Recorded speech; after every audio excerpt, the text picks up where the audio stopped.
Shalom, chers serviteurs, chers ministres d'études. Aujourd'hui, nous sommes pour le compte de l'émission Autour une émission à caractère sacerdotal et ecclésiastique qui nous enseigne au travail divin. Nous recevons des hommes de Dieu, des ministres de Dieu, qui sont là comme des colonnes à l'église pour nous encadrer. Aujourd'hui, nous avons un serviteur de Dieu qui s'appelle le pasteur Denis Sud. Je crois que je vais lui laisser le temps à lui de se présenter. Bonjour pasteur.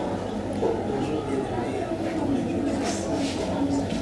Ça va très bien, Dieu nous fait grâce. Je crois que vous avez compris que nous sommes là dans cette émission avec l'homme de Dieu, le pasteur Denis Sud. Qui est le pasteur Denis? Pasteur Philippe Yamoussoudi, c'est un enfant de Dieu qui œuvre dans l'église Pierre Vivante, qui est une des églises de l'Assemblée de Dieu, en KTC, en RDC. Et là, nous sommes au pied d'un homme de Dieu, pasteur Sébastien Yamoussoudi, qui est à la fois mon père spirituel et mon père.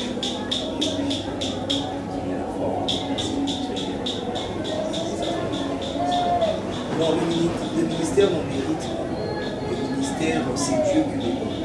C'est Dieu qui appelle le ministère, mais nous faisons le ministère au pied d'un Père. C'est ça. Dirais-je que le ministère a été hérité, c'est faux. Mais je crois à l'appel de Dieu qui a été répondu par le Père. Et à ce pied que nous sommes le Père nous a confié entre les mains des autres pères. Le Père, pasteur Christian Nico, qui est pasteur responsable de la parole de l'Église nationale. C'est assez côté que nous sommes en train d'apprendre encore de plus en plus dans le ministère, sous bien sûr l'autorisation. Parce que Dieu est tout. Nous saluons le pasteur Christian Nico, le pasteur Sébastien Yamoussoudi. Parce que nous voyons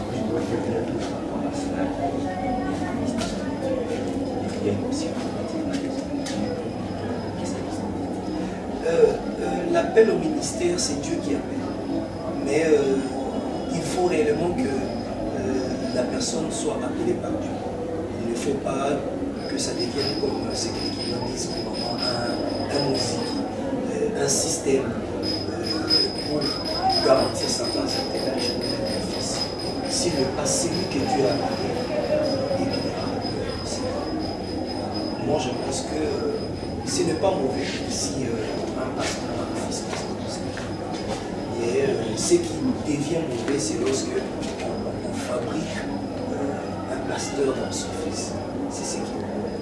Ce qui est mauvais, c'est lorsqu'on fabrique un pasteur, on est en train de donner le ministère à une personne qui n'a pas été.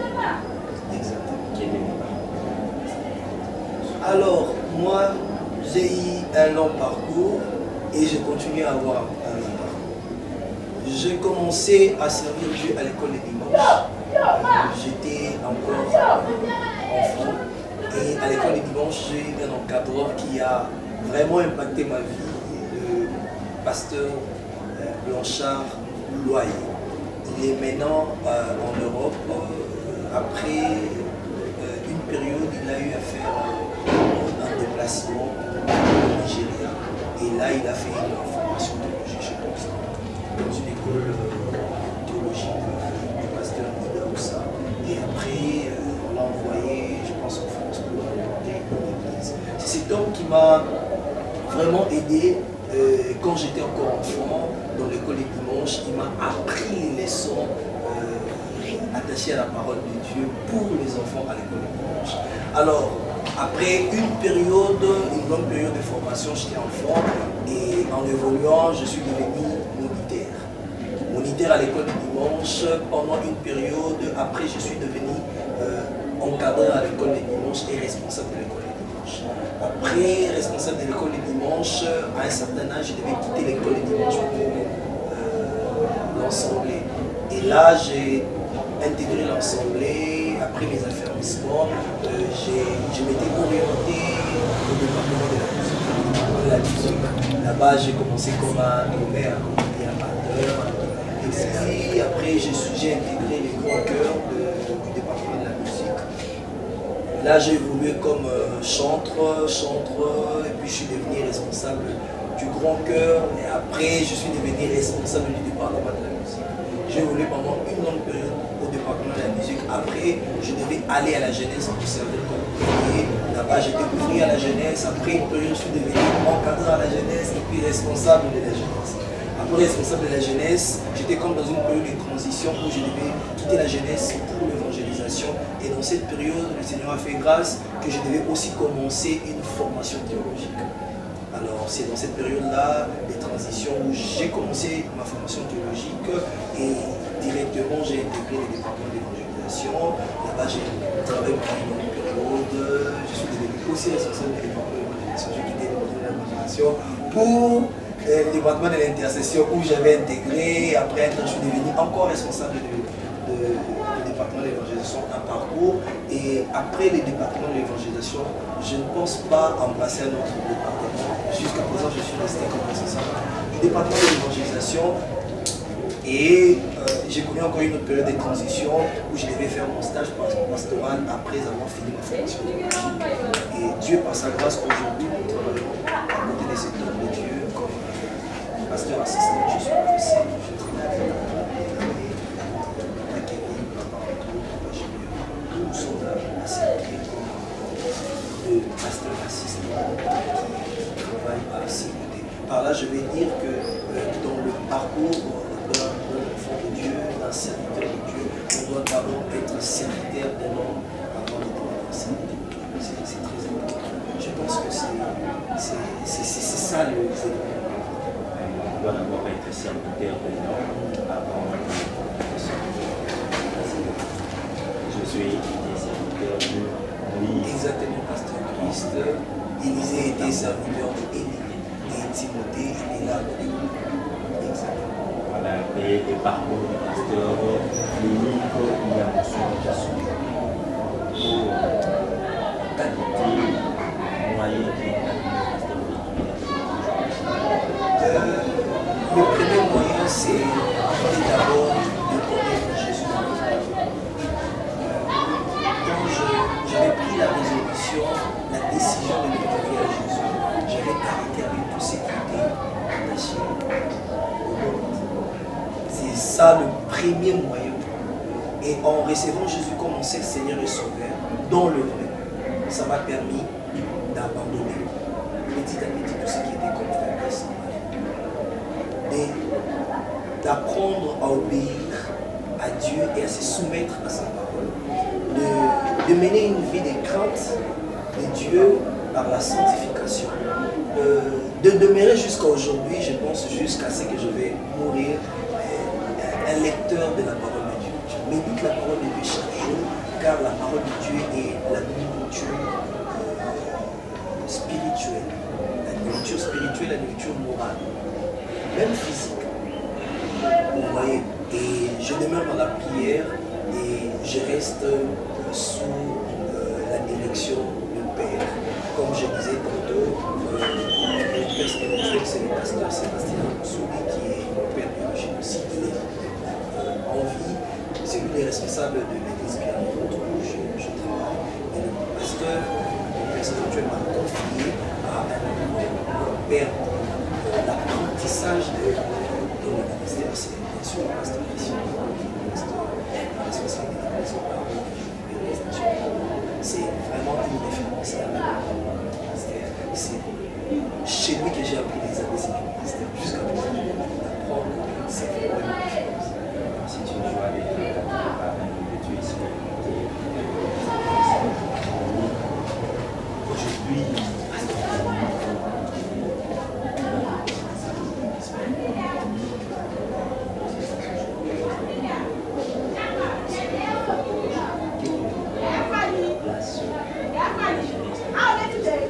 la jeunesse a joué un grand rôle dans ma vie et même dans le ministère, et ça continue à jouer ses rôles importants.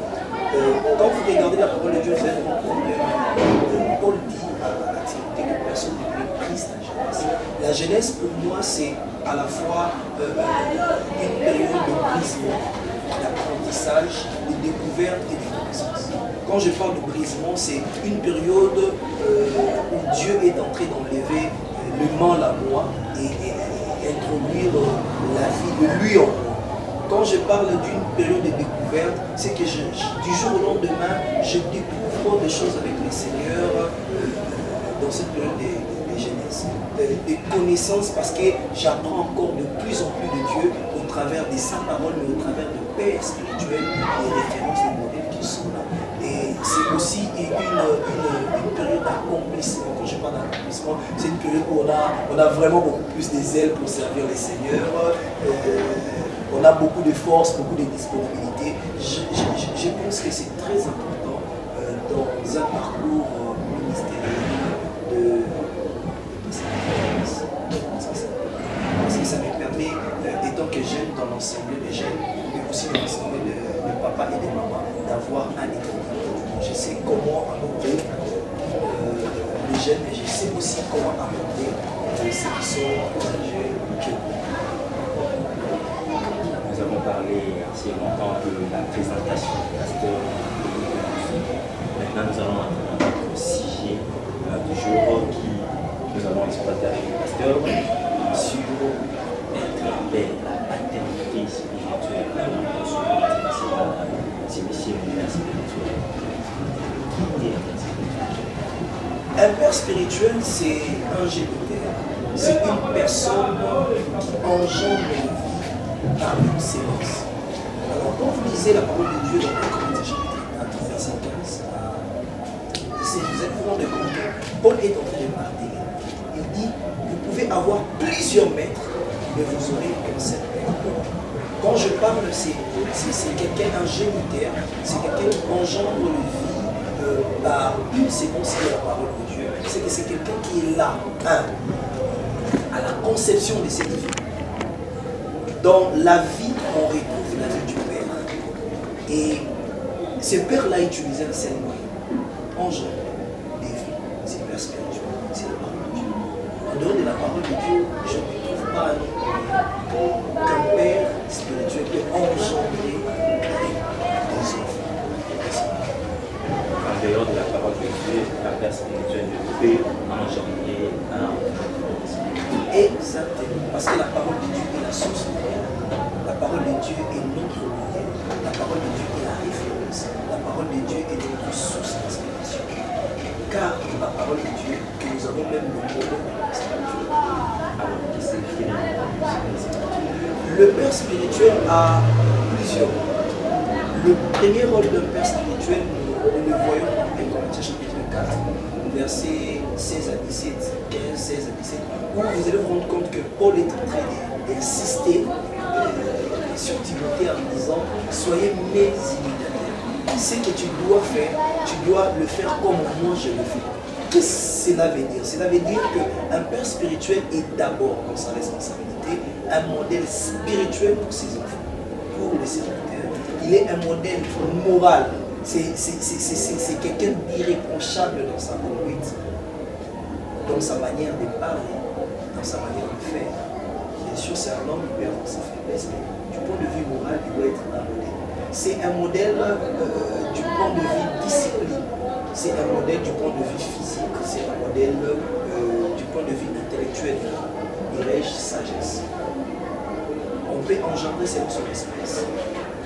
C'est très important qu'un père spirituel soit un modèle spirituel.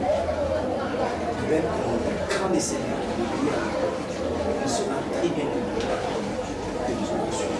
Si toi-même tu brises la parole de Dieu, comment les gens vont suivre ces choses? C'est un modèle moral. Si toi-même tu es immoral, si toi-même tu es plus dans la compromission, dis-moi, comment est-ce que tu vas réprimander ce que c'est compromis? Un modèle dans la société, dans sa manière de vivre, c'est quelqu'un qui est un modèle dans la modestie, dans sa manière de faire. Quand je parle aussi d'un modèle dans la sagesse, c'est aussi un modèle dans l'instruction. Vous voyez, si un père c'est quelqu'un qui a été bien instruit, il va engendrer les personnes instruites. Moi je pense que c'est ça le premier rôle d'un père spirituel, la responsabilité. La deuxième responsabilité d'un père spirituel, c'est la responsabilité de manifester. La Bible dit que tu aimeras ton prochain comme toi-même. Marc chapitre 12, c'est ce que Jésus nous dit, verset 31. Pourquoi nous devons manifester l'amour? Parce que si aujourd'hui l'homme a été sauvé, c'est parce que Dieu a manifesté l'amour. Jean 3,16. C'est qu'un père spirituel doit être un modèle d'amour. Je ne pense pas qu'un père spirituel sera là en train de détruire, d'haïr ses enfants, parce que ses enfants émergent, parce que ses enfants possèdent certaines positions. Ça, c'est même une qualité forte qu'on doit chercher à voir dans un père spirituel. Par exemple, tu as un enfant spirituel qui, par exemple, a une église qui a beaucoup de membres que toi, qui a une église qui est plus connue que de l'église. Tu dois toujours l'aimer. Le père spirituel, troisièmement, a la responsabilité de montrer la voie. Quand je parle de la voie, c'est la voie du Seigneur. L'instruire selon la parole de Dieu, la Bible de Proverbes chapitre 22, verset 6. Instruire l'enfant selon la voie qu'il doit suivre. Quand tu grandiras, il ne détournera point. C'est très important de bien instruire. Un père n'a pas seulement la responsabilité de donner vie, d'élever, mais il a aussi la responsabilité d'accompagner. C'est que dans l'accompagnement, il faut bien enseigner l'enfant. Le serviteur, la parole de Dieu, une parole pure, la sainte doctrine. Mais un père aussi, c'est quelqu'un qui a la responsabilité de permettre que les enfants accèdent à une bonne instruction. Moi, je ne suis pas seulement pasteur, assistant appelé au ministère pastoral, mais je suis aussi médecin de formation. Parce que j'ai aussi accédé à l'instruction. C'est très important. La majorité des problèmes qui touchent l'Église de notre pays, je pense aussi à l'instruction familiale. Parce que quand on est instruit, il y a certaines choses qu'on doit faire. C'est très important. Dieu est esprit, nous apprenons Dieu par sa parole. Quand on n'est pas instruit, comment on va bien comprendre, comment on va bien lire. C'est très important, ça fait partie de la responsabilité. Et une autre responsabilité d'un père spirituel, c'est aussi la responsabilité d'avoir cette conscience de bénir. Vous êtes d'accord avec moi que Jacob, au soir de sa vie, la Bible dit, il réunissa ses enfants en Genèse, chapitre 49, jusqu'à 20, et il a béni. C'est qu'un père spirituel, il a la responsabilité de bénir ses enfants chaque jour, de prononcer ses paroles, la parole de Dieu sur ses enfants. Même le monde a été créé. La parole a été maudire un enfant, c'est quelque chose de contradictoire. Bien sûr. Ne pas l'aimer, sur ce point-là, le point de l'amour. Le problème aussi à ceux qui prétendent être des pères spirituels, est-ce qu'eux-mêmes sont réellement envers Dieu? Parce que Dieu a manifesté envers nous. Nous sommes victimes de l'amour. Mais comment est-ce qu'on va Comment est-ce qu'il ne faut pas manifester Voilà, les suspensions cavalières, les suspensions cabalistiques.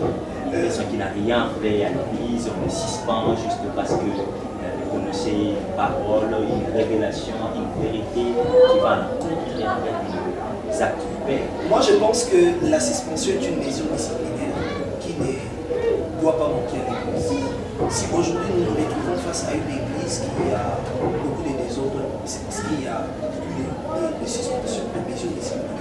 Même la Bible dit ne parle pas l'enfant au fruit, car tu le sauveras et tu sauveras son père. Mais nous devons discipliner avec raison. Il doit y avoir des éléments qui poussent l'église à discipliner. Par exemple, un ouvrier, un serviteur de Dieu qui s'est compromis, c'est un sujet à maîtrise. Un serviteur de Dieu qui s'est un scandale d'argent, dans des choses qui touchent au témoignage du Christ et à des valeurs chrétiennes. C'est un sujet. Mais ce n'est pas parce qu'un enfant commet une erreur personne seulement qui connaît la chambre qui peut être visible doit évacuer dans les cerveaux. On doit le montrer. Quelqu'un qui commet une erreur dans son enseignement, c'est la preuve qu'il ne connaît pas, il a des vides. Alors, étant que père spirituel, vous devez compléter les vides dans la personne des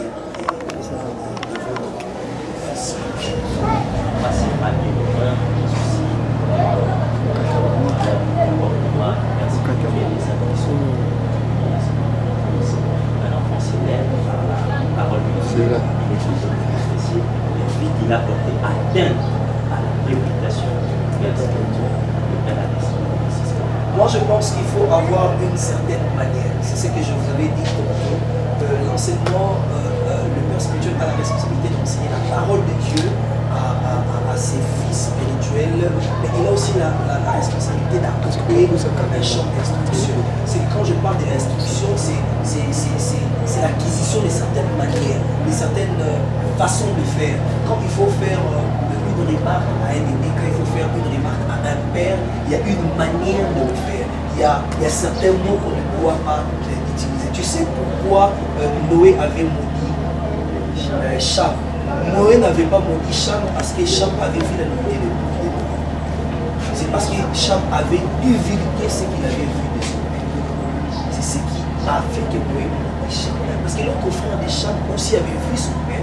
La Bible dit qu'il est en train de parler de tout le monde. Nous avons aussi la responsabilité en tant que père et tant que fils. Autant que le père a aussi la responsabilité de savoir faire la dignité de son père. Parce qu'ils sont des hommes de Dieu. Ils sont des hommes, ils ont aussi leur faiblesse. Il faut avoir une manière d'aborder un père spirituel avec certains tact.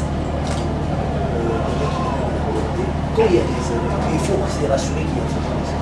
Mais aussi il y a certaines erreurs qu'il faut voir comment passer par moment pour parler à maman, c'est que maman parle à son mari. Je prends cet exemple, c'est qu'il y a des personnes qui sont là, qu'on peut aller voir avec beaucoup de tact, qui peut facilement, qui sont proches au père, qui peut facilement voir comment l'aborder pour parler si réellement il y a le père. Alors, nous voyons directement de responsabilité des enfants, responsabilité des devoirs, parce que on a déjà chuté par rapport à ces problématiques de représailles entre père et enfant, vraiment d'autres aussi qui sont des devoirs. Avant de parler des devoirs des enfants, je vais aussi ajouter une autre responsabilité pour le père spirituel, c'est la responsabilité de préparer aussi la réunion. C'est très important. Quand vous lisez la Bible, Actes des Apôtres, chapitre 1, verset 3 jusqu'au verset 4, vous vous rendez compte que Jésus avait préparé la relève par les disciples. Et Jésus savait qu'un jour il devait rentrer au Père. Il n'a pas laissé les disciples comme ça, il a envoyé les Saint-Esprit. Nous devons nous dire que le Père a la responsabilité de préparer la relève parce qu'il ne reste pas éternel. Mais s'il ne prépare pas la relève, c'est une manière de dire après leur mort, cette œuvre qui existait. Si réellement cette œuvre appartient au Seigneur, c'est qu'il devons préparer la relève des gens qui doivent succéder. Autant que Moïse l'a fait avec Josué, autant que Élie a fait avec Élie, autant que Paul l'a fait avec Timothée. Les enfants ont la responsabilité, pasteur, c'est la responsabilité de respecter, de honorer et se soumettre. Je donne la première responsabilité, le premier devoir des enfants envers le père spirituel. Premièrement, c'est le devoir de rester obéissant et soumis à Dieu, à la parole de Dieu et aux directives que le père spirituel leur donne. C'est l'exemple de Samuel, le prophète, Samuel le prophète, avec Élie le sacrificateur. Dans 1 Samuel chapitre 3, verset 1, quand vous avez compte que Samuel était resté obéissant à la parole de Dieu, il était resté soumis au Dieu qui servait son père spirituel, Élie. Mais Samuel n'a rien fait en dehors d'Élie. La Bible dit que Samuel, à chaque fois qu'il entendait une voix l'appeler, il partait vers Élie. Et à la troisième fois, c'est Élie qui lui dit comment il devait faire. C'est très important de rester soumis à Dieu, à l'autorité de Dieu, d'obéir à la parole de Dieu, car cette parole, vous l'avez apprise au pied de cet homme, de rester aussi respectueux vis-à-vis de cet homme. Comme vous lisez avec moi la parole de Dieu, Malachie chapitre 1, verset 6, qui montre la deuxième responsabilité d'un enfant envers son père spirituel, ou le devoir d'un enfant envers son père spirituel, c'est le devoir de honorer. Nous devons respecter nos pères spirituels. Ils sont nos pères. C'est par la parole de Dieu qu'ils nous ont engendrés. Nous devons de la référence. Comment ça écoeure, ça étonne quand je vois le jeune serviteur de ma génération, comment il se comporte envers le Père. J'ai lu la parole de Dieu et je continue à la lire. J'apprends de Dieu, j'apprends du Père. Je n'ai jamais vu un homme qui a brisé le pays de l'homme. Il a été. Vous êtes d'accord avec moi que la Bible dit que notre Père est la terre, que tu jouisses des péchés sur la terre. Exactement, et être béni, c'est important. Dieu passera par ces gens. Alors, pasteur, il y a une petite question qui me vient en tête concernant toujours le père ainsi que les enfants, cette rivalité, cette guerre de génération. Il faudrait passer à la télévision pour étaler les erreurs d'un père, aux médias pour étaler les erreurs de son fils, comme nous le voyons aujourd'hui dans notre ville de Kinshasa. Soit disant ministre, soit disant ministre de Dieu qui passe à la télévision. Je dis non. Je dis non parce que c'est un vice de procédure. Premièrement, parce qu'il y a une manière dont on doit redresser pour répondre à l'église. La Bible dit quand tu reproches ton frère de quelque chose, mon père spirituel est aussi mon frère. Si je lui reproche quelque chose, je dois le faire. S'il ne m'écoute pas, je dois prendre 2 ou 3 témoins. S'il ne m'écoute pas, je suis le pour l'église. Il y a des structures qui peuvent facilement traiter avec le père spirituel comme le collège des anciens. À moins que ce soit une église municipale. Il n'y a pas une administration, il n'y a pas une structure ecclésiastique ici. Si c'est une église sérieuse, il y a des structures qui peuvent facilement aussi aborder le pasteur. Je donne l'exemple de nous sommes l'église Pierre Vivante, c'est une église des ensembles de Dieu, de la RDC, la KBC. Déjà dans nos statuts, dans le loi des ensembles de Dieu, c'est clair, l'église appartient aux ensembles de Dieu. Le pasteur n'est qu'un gestionnaire. Si aujourd'hui le pasteur ne se conduit pas très bien, le pasteur se retrouve dans des scandales, dans des choses qui touchent au témoignage de Christ et à la doctrine. Le peuple qui est là, le serviteur, ont la responsabilité de voir leur père spirituel. Au cas où le père spirituel ne franchit pas les choses, ils ont la responsabilité d'aborder la communauté. Parce que la communauté a établi le pasteur dans cette église. Il a aussi le pouvoir de redresser le pasteur, de le convoquer, de lui parler. Pasteur Christ, c'est un fils de procédure qu'un enfant passe à la télévision, étale les erreurs de son père spirituel, de certaines pères spirituelles. Mais aisément, c'est un problème d'éducation et d'instruction. Excusez-moi, ceux qui me suivent, excusez-moi, c'est un problème d'éducation et d'instruction. Certaines personnes, par rapport à leur fonction, par rapport à leur autorité, ce ne sont pas des révélations, c'est un problème d'éducation et d'instruction.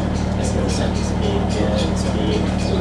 non, le Saint-Esprit, c'est un esprit qui est et c'est un esprit qui a des manières. Comment il pourra vous envoyer aller dire des choses contre un aîné qui, or la Bible nous dit, honorer les cheveux blancs, honorer les aînés. Le Saint-Esprit que vous avez. Pasteur Christ, c'est un fils de procédure, comme je vous l'avais dit. Premièrement, c'est un problème d'éducation et d'instruction. Ce sont les gens que moi j'appelle les mercenaires. Ce sont des touristes de la maison de Dieu. Il y a une manière, comme je vous avais dit, la Bible c'est notre référence, c'est notre source d'inspiration, c'est notre repère. La Bible nous a montré comment nous devons traiter le problème des hommes de défense. C'est pas la réponse. Après avoir été à la télévision, quelle solution que vous présentez pour ces gens-là qui vont exposer le problème? S'il y a des faiblesses, je prierai pour vous parce que c'est ça. Et je verrai comment s'ils doivent aborder les gens qui peuvent. S'il y a rien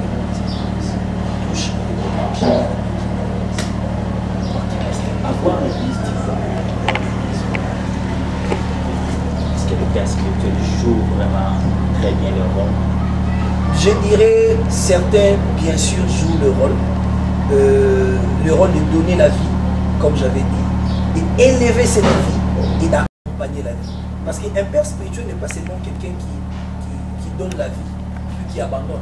Non, mais il doit élever cette vie-là, c'est-à-dire suivre la vie, instruire, donner le moyen à cette vie-là pour l'épanouissement, pour un bon développement. Mais accompagner, il faudrait accompagner spirituellement vos enfants spirituels.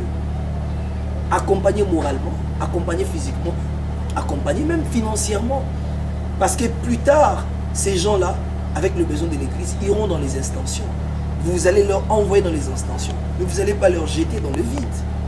Il faut les accompagner. Vous devez avoir l'œil sur ce qu'ils sont en train de faire, parce que leur déviation touchera au témoignage de Dieu, mais touchera aussi à votre personnalité, parce qu'on va le référer en vous. Certains dans l'église de mon pays, plusieurs, jouent leur rôle, mais certains aussi, est-ce que je dirais qu'ils ne jouent plus leur rôle? Je ne sais pas. Je ne sais pas. Alors, que pensez-vous de l'avenir de l'église? Je crois que notre église a un grand avenir. Pourquoi? Parce que moi je crois que c'est Jésus qui est le fondateur de l'église. Je ne crois pas qu'un homme est un fondateur de l'église. L'homme peut initier l'œuvre que le Seigneur lui a confiée. L'homme n'est qu'un gestionnaire.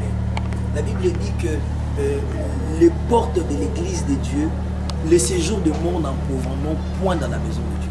Si réellement l'église de la RDC est une église de Dieu bâtie sur Jésus-Christ, et moi je le crois, cette église a un avenir glorieux et c'est une église bénie. Mais je vais vous dire une chose, Pasteur Chris, qui ne va pas vous étonner parce que vous êtes un homme de Dieu, mais qui peut étonner certains. Les scandales n'ont pas commencé avec l'église de la RDC. Même dans l'église primitive, il y a eu des scandales. Les scandales ont commencé aussi dans la Bible. Dieu aussi a réprimandé certains hommes dans la Bible, comme David, avec l'acte qu'il a commis avec Bathsheba, la femme de Uri. Dieu l'a réprimandé, malgré David était appelé l'homme selon son cœur. Le scandale a commencé, même dans l'ancien temps, dans le Nouveau Testament, dans l'église primitive. Il y a eu des scandales. Il y a eu des scandales.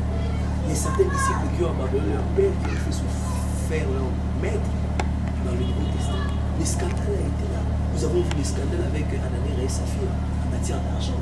Les scandales n'ont pas commencé avec l'église de la RDC. Mais je crois que l'église de la RDC, si nos pères et nous allons garder ces côtés conservateurs. Alors, quel conseil vous pouvez prodiguer à nos frères, à nos bien-aimés, serviteurs et ministres de Dieu qui œuvrent pour l'avancement du ministère, et quel conseil que vous pouvez leur prodiguer par rapport à ce que nous venons de expliquer tout à l'heure? À mes frères, enfants de Dieu, serviteurs, ouvriers, qui sont appelés au ministère, pasteurs, assistants comme moi ou pasteurs stagiaires, je peux leur transmettre que c'est qu'on m'avait transmis.